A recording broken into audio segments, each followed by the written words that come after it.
destiny is to shed light on the paths of those who are open to living a life of freedom, self-awareness, passion, and clarity about their purpose in life.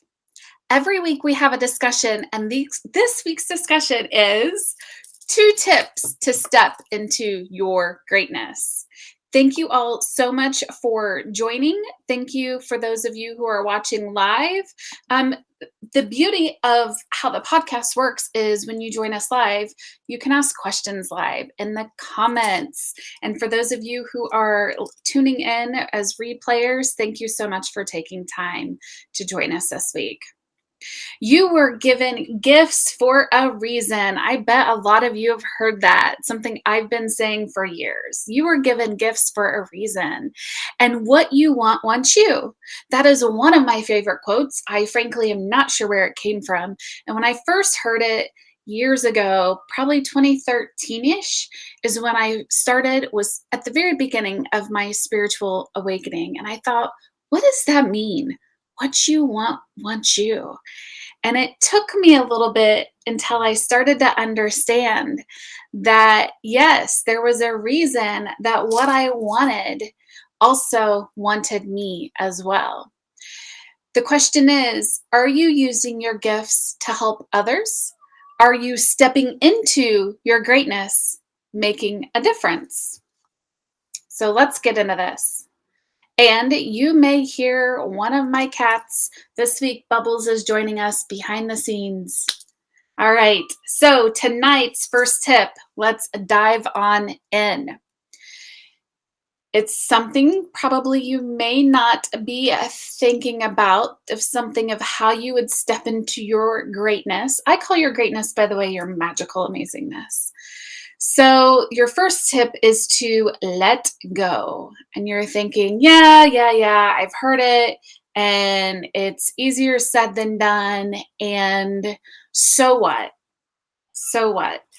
Well, letting go is the magic of learning our lesson. So let go of your worries. Hi, sweet girl, is the first one. Can you let go of your worries? We've all heard what worry means. We all understand on a conscious level what worry means, yet we still choose to do it, including myself.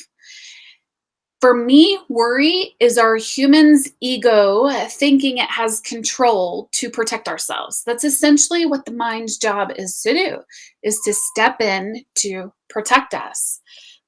And when we worry, we're simply calling in the very situation, the thing that we don't want, because we're worried about it, meaning we're focused on it time and time and time and over and over and over. And sometimes a lot of people say, well, I just can't help myself from worrying. I'm a worrywart. And what I'd like to share about that is when you say, I'm a worrywart, anytime you say I am after whatever follows the I am afterwards, you are creating that again in your life. Think of it as a boomerang. You're throwing it out there, and the universe is going to throw it right back at you at some point in time.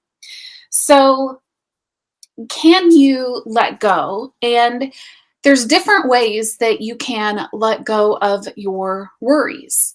For me, one of my ways is to shift my focus outwards. So to shift my focus and focus on, how can I be of service today? Who am I helping today? How am I helping today? How am I creating inspiration today? Because that gets me no longer focused on what I'm worrying about and the situation. And now I'm totally focused on helping someone else. I don't know if you've ever heard how being in contribution and focusing out shifts everything. It actually opens up your energy fields. Okay. And if you have never tried that before, try it. Come back here and let me know how it works for you. And I'd love to hear from you too in the comments, even replayers. For those of you who are watching this video, even on the replay, how are you letting go of worry? Because what works for you someone else may like that advice. The second thing to let go of is letting go of your stories. What do I mean by that? Well, as we're growing up, we start to create narratives or paradigms about who we are.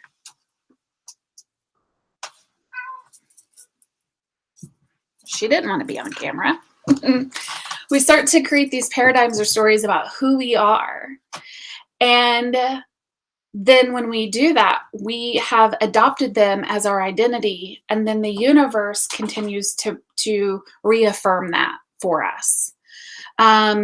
So it could be that you thought that you were shy when you were a little kid. And it's your parents then said you're shy. And so you said, oh, okay, I'm shy. And so once we say I am anything after that, it continues to show up in your life. We all have different stories or different narratives, different paradigms that we've taken on for ourselves. So one, it's acknowledging of what that story is. And it's simply a thought, and it's kind of like a belief. Okay. I believe that I am XYZ. I believe that I am not worthy, or that no one will like me, or I am mean. Okay. So let go of your stories. By the way, these stories are both unconscious and conscious. And in theta healing, we go in and we heal those unconscious, subconscious stories. Okay. So it's, again, acknowledging what the story is, understanding it's a thought that you're having over and over and over, and letting go of what that is. Because guess what? When you let go of that old story, or that story that's not serving you, that allows you to truly step into who you really are as you. Okay. So the third way of letting go, that we're still under our first tip here, is letting go of your past. There's a reason it's in your past.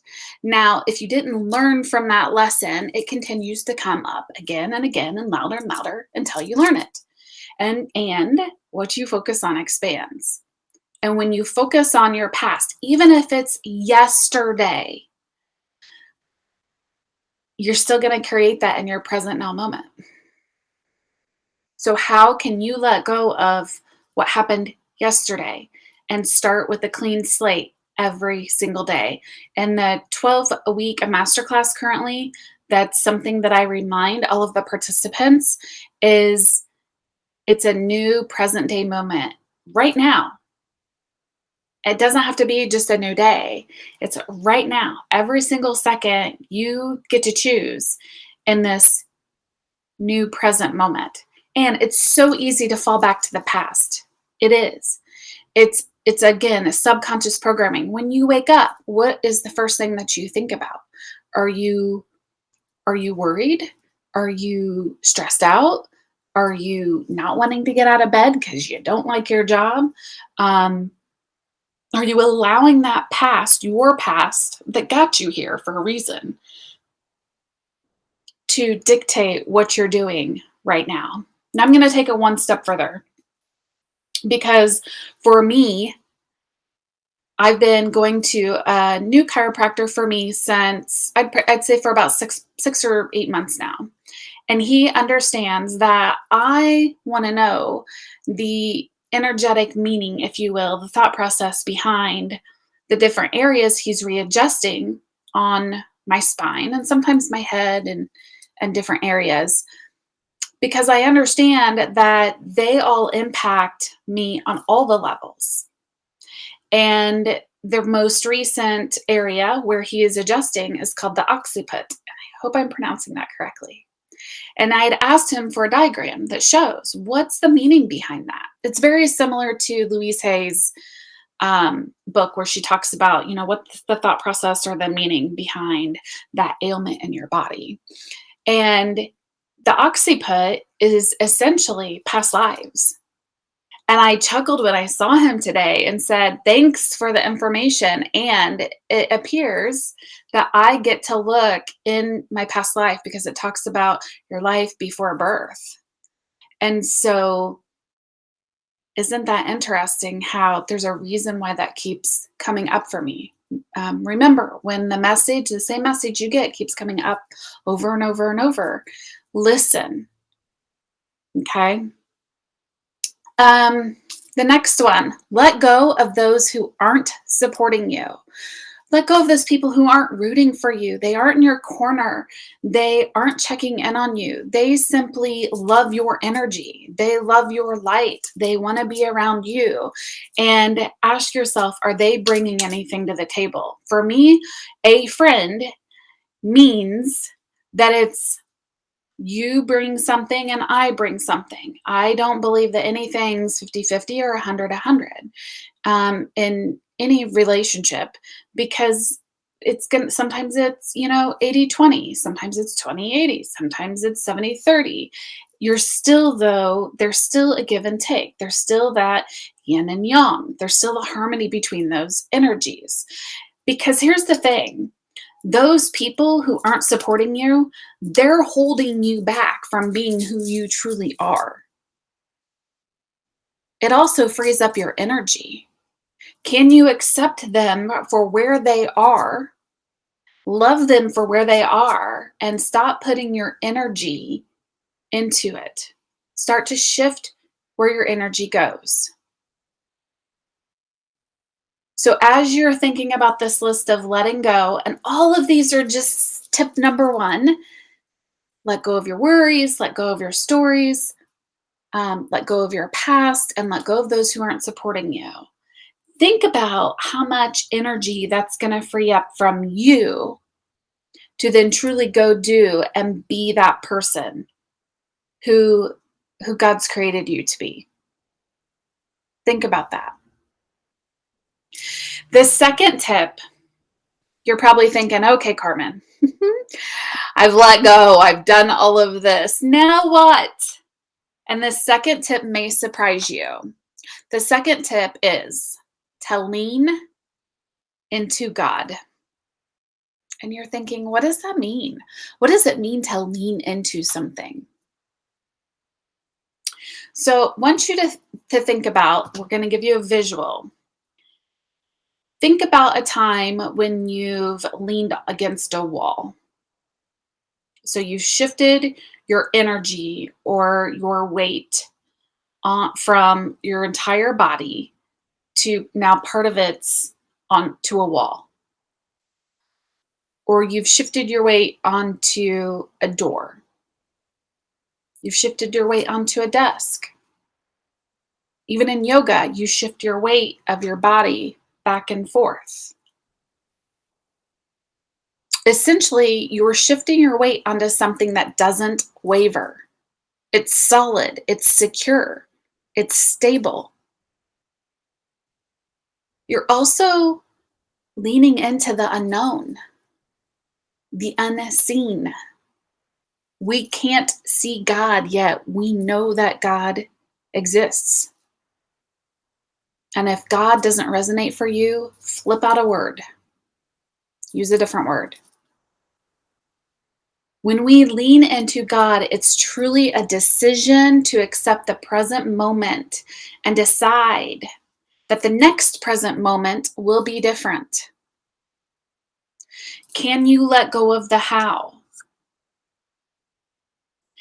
If you haven't yet seen the theme for tonight's discussion, it's a truly letting go of control. We can control certain things, and we as humans try, and I say that word try on purpose, to control a lot of other things that are out of our control. And when we try to control the things that are out of our control, that makes it worse. And by the way, how do I know any of this? It's because I am like you as well. And I do this too. And for me, this has been, I would say, the number one lesson since I got sick at the end of December. Everything that I'm sharing with you, I've been doing. And it's all because I knew that not only was that divine protection, which I spoke about in one of my podcasts, I also knew there were lessons. And I really thought at first what I thought the lesson was. And then I realized, no, that's not the lesson. Not at all.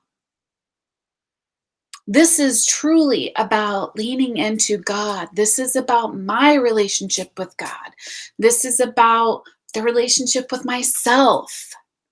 This is about showing myself grace and allowing life to move with ease as I continue into my greatness.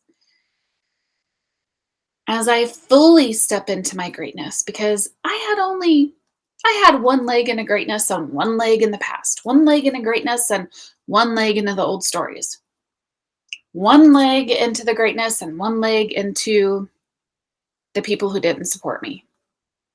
My energy was being pulled in different directions. I was too worried and focused about things that I had no business worrying or focusing on.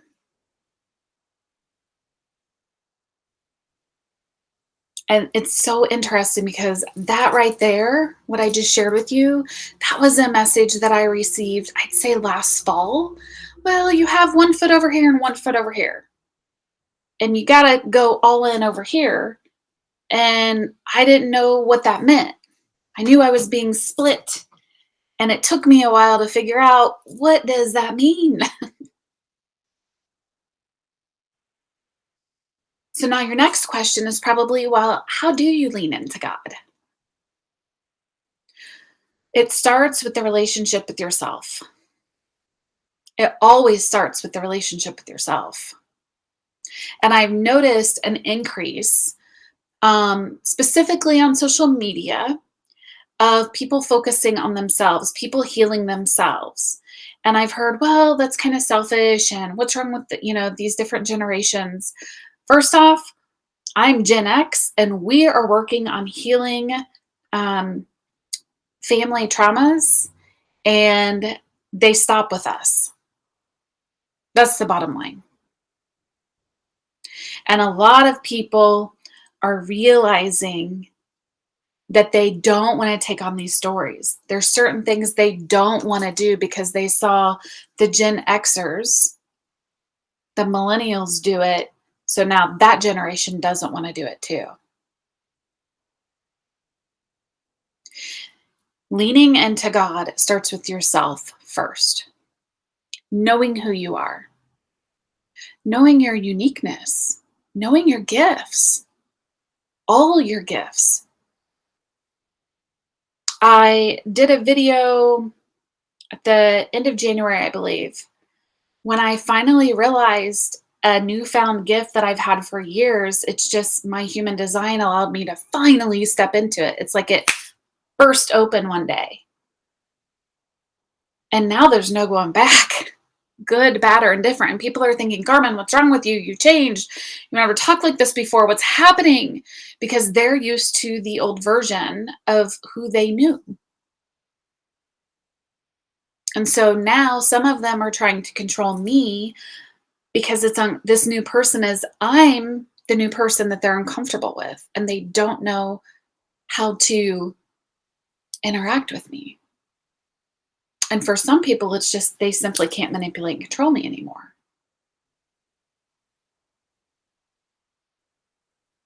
And I'm curious, how does this resonate for you? I know a lot of you are shifting as well, and at rapid pace as well. Another way of how you lean into God, start thanking God for your multitude of blessings. Don't focus on your current situation. Focus on what you do want and how it'll feel when you have it.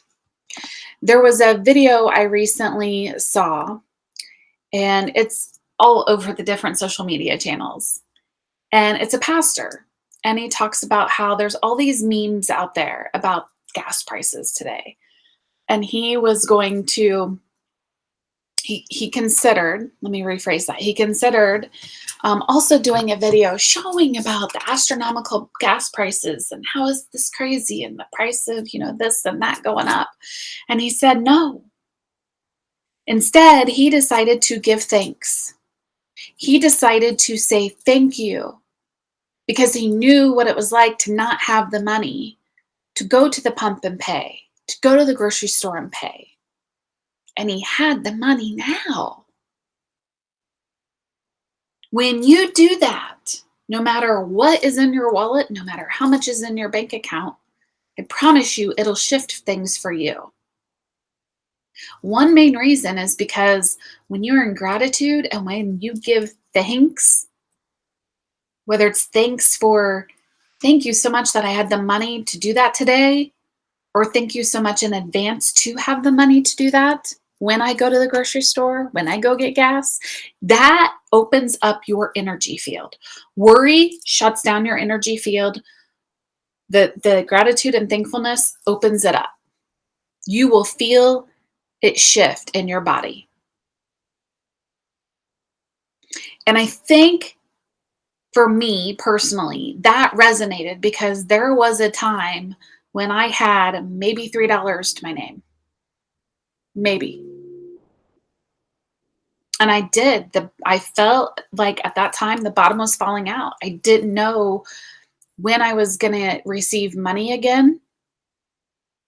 And I was making all of these decisions based on fear, all of them. I had no clue at that time. That was what I was doing. So start thanking God for the multitude of blessings. Another way to lean into God is stop blaming and instead shift your focus on connecting with God. And everyone connects with God differently. So I'm going to invite you to go and do different activities and have that awareness of when you feel like you're really connecting with God. God is energy and lives within each one of us. That's how we're connected, is through these invisible energy cords. Some people love to go walk outside. Some people like to be at the beach. Some people like to do gardening, get their hands in Mother Earth. Some people like to go to church. Some people like to be around people. Some people like to read a Bible. How are you connecting with God? Are you communicating with God? Whether it be through prayer or a silent meditation. When you do all of this, the end result is you stepping into your greatness. And your greatness is going to look different than anyone else's because you have unique gifts, you have unique talents, and you have dreams that no one else has. They may be similar and they're unlike anybody else's dreams. You get to choose and step into your visions and your goals. And when you do this and you're focused on making a difference for others, you start to live your purpose. For those of you who'd like help with stepping into your greatness, going from stuck to enjoying the life, enjoying your life, living your purpose, you're invited to schedule your free 30-minute discovery session. Go to the website, go to store after that, which is the easiest way. Scroll down at the bottom and you can schedule your 30-minute free discovery session. Let's talk. Let's see where you are right now and how can I help you from where you are right now to truly living into your greatness. I'm honored to walk with you along your journey. I'll see you next week. Sending you much love.